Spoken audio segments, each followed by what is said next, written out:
Hey, what's up, people? Alright, we had two game sixes tonight. It's two elimination games in the NHL playoffs for May 17th, 2024. A day that will go on in history because these are both great games. And there was some NHL records broken. We'll get to that very soon here. My notes. Anyway, first game of the night. Florida at Boston. Game 6. Florida's got the 3-2 lead there. So Boston's facing elimination at home. Actually, both teams are facing elimination at home tonight. So it was an interesting scenario for that.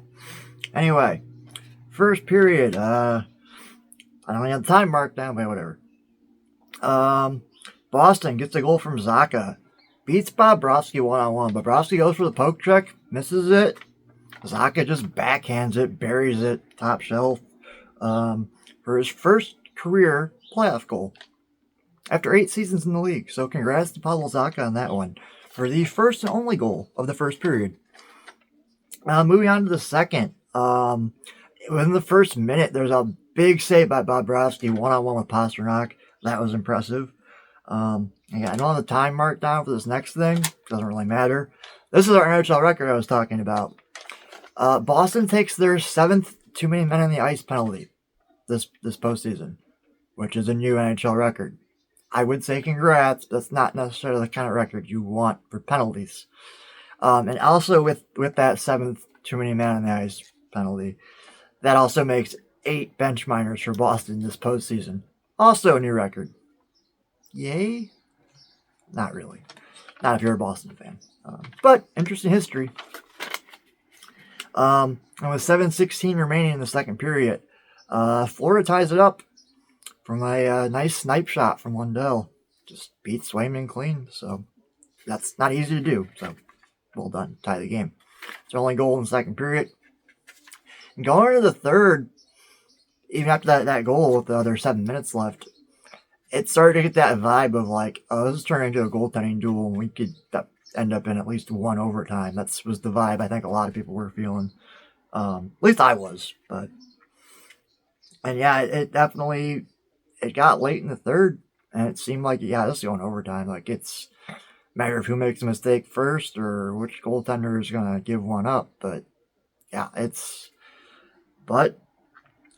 so I think the surprise of a lot of people, maybe even in Forsling himself. 1:33 left in the third period. Forsling gets to just there's a shot from the point, rebound, maybe slight screen. So I don't know if Swayman saw it entirely, but just sneaky shot right under the blockers. Just tiny little bit of space there that Forsling had for that goal. But he scores it.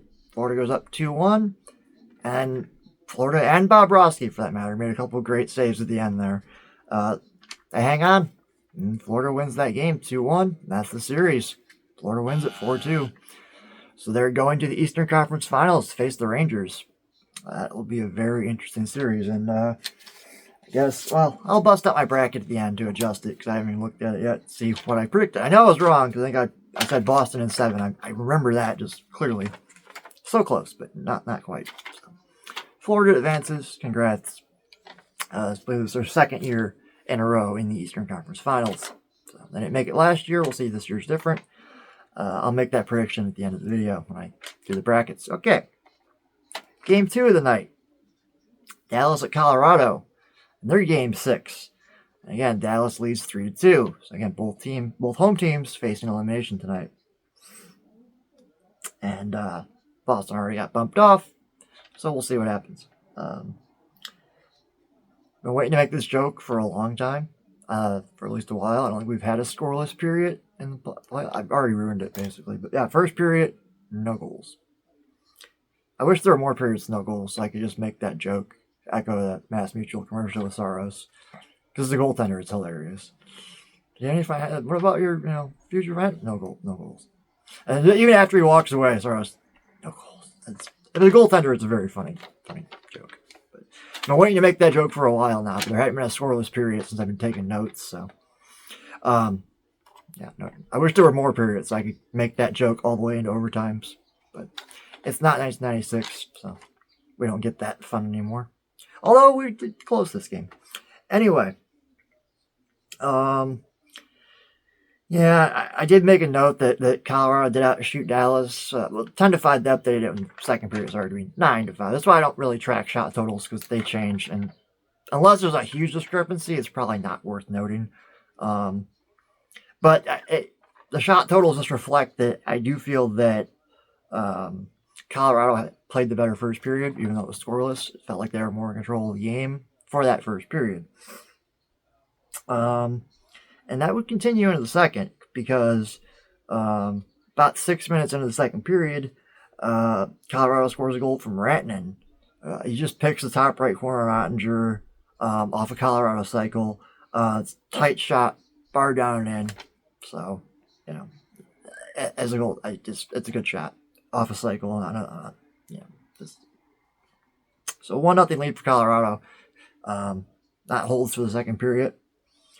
We go into the third. Very early in the third period, about 2 minutes in, Jamie Benn, captain of Dallas Stars.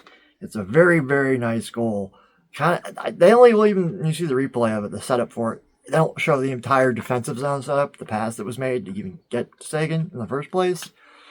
But even what you see in that goal, if you look at the highlights, is still impressive.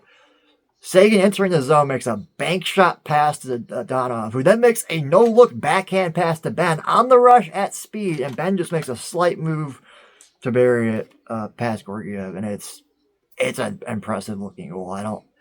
As the goaltender's Georgiev, I don't know what you can do about that one. Like that, the pass from Donov, the no-look backhand to hit Benn at speed on the tape, man, very nice pass. Pass makes the goal. I mean, Benn didn't just tap it in. He did have to make a little move still to get past the final step past Georgiev. It was really a forehand backhand move. So, yeah.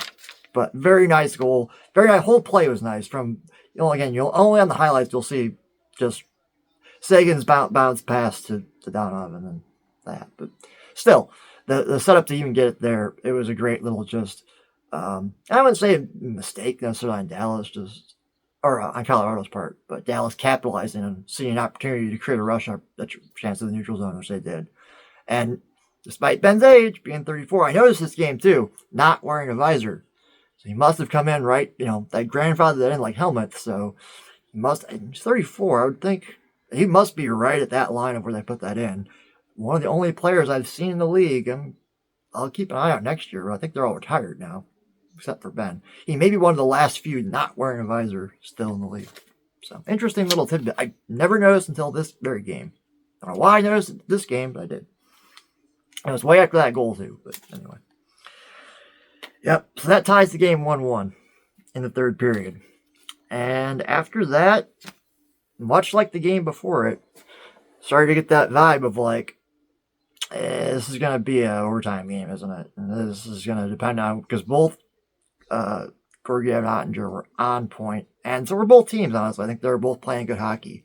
Probably the best both teams have played, I'd say, the entire playoffs. Not just in this series or the previous series. I think both Colorado and Dallas were playing their A game, and oddly enough, that is a low-scoring game when those two teams meet. So, yeah, because we're headed to overtime. Spoilers. I think that was pretty obvious from where I was going. Yes, unlike the previous game, this time we're actually going to overtime, not 30 seconds short. A minute 30, sorry. Apologies to Forsling. But anyway, back to the Dallas, Colorado game.